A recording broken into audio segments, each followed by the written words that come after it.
จุ๊บให้มินาซังคนนิจิวากลับมาแล้วเนาะหลังจากที่ห่างหายไปโดนเนื่องจากว่าเรียกหลายเนาะเลยบ่มีเวลาถ่ายคอนเทนต์ลงรับคอนเทนต์ในบรรยากาศจะเป็นคิวของการรีวิวเนนโดรอยเนาะหรือว่าสั้นๆว่าดอยนั่นเองเนาะหน้าตากล้องคร่าวๆก็จะเป็นประมาณนี้คือน้องเป็นตัวละครจากเรื่องฮายาเตะโนโกโตคุเนาะหรือว่าฮายาเตะพ่อบ้านประจันบานเนาะเป็นของซีซั่น2เนาะเป็นเรื่องราวของเด็กหนุ่มนาหวานคนนี้เนาะที่พ่อแม่ไป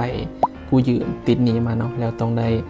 สาสางหนี้สินนั้นให้พ่อแม่เนาะแล้วก็เกิดเรื่องราวต่างๆเนาะเฮ็ดให้ได้มาพบเจอกับคุณหนูนากิเนาะแล้วก็ในการมาเป็นพ่อบ้านให้กับคุณหนูนากิเป็นเมฆเก่าเป็นแนวแบบเลิฟคอมเมดี้ฮาๆดีเนาะอันนี้ก็สามารถไปตามเบิ่งกันได้เนาะมี2ซีซั่นแล้วก็มีเดอะมูฟวี่นะถ้าจือบ่ผิดคลิปนี้ก็จะเป็นการรีวิวเนนโดรอยเนาะ1 3 4หรือว่าเป็นเนนโดรอยโตที่134เนาะอันนี้ก็จะเป็นตัวเลขลำดับของเนนโดรอยเนาะหน้าตาของน้องก็จะเป็นประมาณนี้อันนี้ด้านข้างจื๊ดแล้วก็ทางหลังจะเป็นแอคชั่นหรือว่าโพสของน้องนวาสามารถเปลี่ยนท่าทางหรือว่ามีหน้าให้เปลี่ยนเนี่ยประมาณนี้ค่ะที่ตัดสินใจซื้อมาเพราะว่ามีน้องเสือทามะเนาะแถมมานำเดี๋ยวไปเบิ่งด้านในน้ำกันอันนี้จะขออนุญาตแกะจากทางลุมนะเพราะว่ามันจะง่ายในการเก็บกล่อง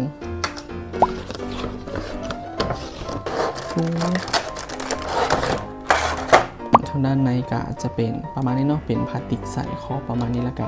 มีพวกพาดมือหรือหน้าอย่างต่างๆเนาะฐานตั้งเดี๋ยวไปเบิ่งทางในก่อนจื้อแกะออกมาแล้วเนาะก็จะเป็นประมาณนี้เดี๋ยวให้เบิ่งทีละส่วนแล้วกันเริ่มจากตัวดอยเนาะเป็นคุณหนูนากิแบบนี้เนาะแนมทางหลังคล้ายๆอุซงิในเซรามูนเนาะแล้วก็จะมีพลาสติกนี่เนาะครอบอยู่สุดนี่เนาะก็คือถ้าไผ่ลิ้นพวกฟิกเกอร์หรือว่างานของกูสมัยเนาะจุดใดที่มีเจียพลาสติกแบบนี้ครอบเนาะแปลว่าพาร์ทนั้นสามารถถอดได้เนาะคือตัวนี้จะสามารถถอดได้ประมาณนี้เนาะโอ้งานโคตรดีเลย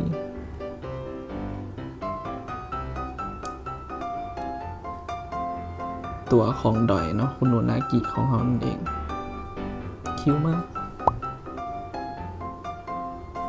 ต่อมาก็จะเป็นพาดหน้าเนาะจะมีอยู่2หน้าให้เปลี่ยนเนาะอันนี้จะเป็นพาดหน้าที่เป็นหน้ารับตาแบบนี้เนาะหน้าแบบยิ้มคุ้มกิ้มภูมิใจเนาะถัดมาก็จะเป็นหน้าที่2เนาะเป็นหน้าที่แบบแอบเขินหน่อยนึงเนาะแก้มแดงๆต่อมาก็จะเป็นน้องเสือทามะนั่นเองเป็นน้องที่แบบนอนอยู่แบบนี้เนาะคิ้วมากเสือหรือว่าแมวอ้วนถัดมาก็จะเป็นพาดหมวกเนาะใหญ่ใส่ได้เลยคิ้วมากมีโบสีบัวอยู่เป็นแมกเนตปะโบเมนรู้สึกว่าน่าจะมีขอดโตเอาไว้กับหมวกเพราะแบบเป็นร่องแบบเนี้ยแต่ว่าอยู่หัวคุณหนูโบมีเนาะโบมีร่องอย่างไรใส่เลยเห็นแล้วมันจะมีอันนี้คิดว่าน่าจะเป็นจ่อยที่แบบเอาไปสุบใส่หมวกเอาอันเนี้ยมาใส่หัวน้องก่อนแล้วก็ตามด้วยเสียบหมวกเข้าไปเนาะก็จะได้ประมาณนี้เนาะสำหรับพาร์ทหมวกหัวใส่ถือบ่จะเป็นคล้ายๆที่คาดผมเนาะเกาะอยู่นี่เนาะให้น้องใส่หมวกได้แล้วก็บลนเนาะถือว่าแน่นดีอยู่ที่จริงคิดว่าเฮ็ดเป็นแมกเนตคือกับแบบดอยรุ่นใหม่ๆน่าจะโอเคเนาะแต่ว่าอันนี้ก็เป็นดอยรุ่นเก่าเนาะตั้งแต่รหัส134เนาะต่อมาก็จะเป็นจอยเกมนั่นเองนะเพราะว่าในเรื่องคุณโนนากินางเป็นคนติดเกมเนาะถัดมาจะเป็นพาร์ทของนิ้วเนาะเป็นมือที่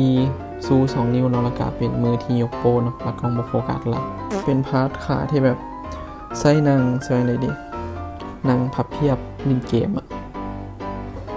เป็นขานางแบบเนี้ยสุดท้ายเราก็จะเป็นในส่วนของฐานตั้งเนาะหาเคยเห็นฐานตั้งสิเป็นแบบ2แง่งแบบเนี้ยแล้วมันสิตั้งจังไดปกติเนาะฐานตั้งของดอยแบบ มันจะเป็นฐานใสเดี๋ยวเอาให้เบิ่งจะเป็นจุ๊บเดี๋ยวขอยกตัวอย่างเป็นน้องชินบุเนาะก็คือ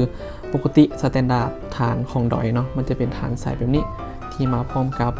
จอยที่ไว้ยึดกับตัวดอยเนาะให้ลอยได้หรือว่าให้ยืนได้เนาะแต่ว่าบ่เคยเห็นฐานตั้งที่แบบเป็นแง่งแบบเนี้ย2แง่งแบบเนี้ยหรือว่าดอยรุ่นเก่าเขาเห็นแบบนี้หรอมันจะตั้งจังใดวะเนี่ยเสียบปะแบบนี้เหรอแบบนี้ปะเดี๋ยวเราลองเอาน้องมายืน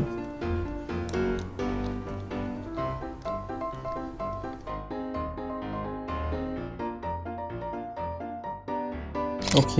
เก็ตแล้วทุกคนเมื่อกี้ไปรีเสิร์ชข้อมูลมาเนาะแบบเห็นต่างประเทศเขาจะเห็นแบบนี้กับฐานตั้งของน้องฐานมันจะเป็นแบบนี้เนาะมี2ส่วนแบบนี้ก็คือต่อใส่กันเลยเนาะประมาณนี้เป็นแบบนี้แล้วเอาโบน้องเนาะทางหลังน้องจะมีโบแบบนี้เนาะลากาเสียบใส่ทางหลังด้วยเนาะโบน้องมันจะมีซองวางอันเนี้ยให้เอาฐานตัวเนี้ยเสียบใส่ประมาณนี้มันจะล็อกกับกระโปรงของน้องพอดีเนาะก็คือแบบพื้นฐานใสเนี่ยมันจะมีอยู่2แง่งเนาะไว้งับกับกระโปรงของน้องเนาะเห็นไหมกระโปรงของน้องมันจะมีแบบ2วอลลุ่มเนาะก็คือเสียบพอดีกับตัวฐานใสเลยก็คือน้องจะสามารถยืนได้แบบนี้เนาะเอาน้องยืนให้เบิ่งตึงตาดาหากระท่วงมายืนได้เดี๋ยวจะไปประกอบเป็นหลายๆพาร์ทเนาะตามที่อยู่ในกล่องนี้ก็จะถ่ายรูปให้เบิ่งอีกทีนึงนะว่าแต่ละแอคออกมาน้องจะเป็นประมาณใดไปละบ๊ายบาย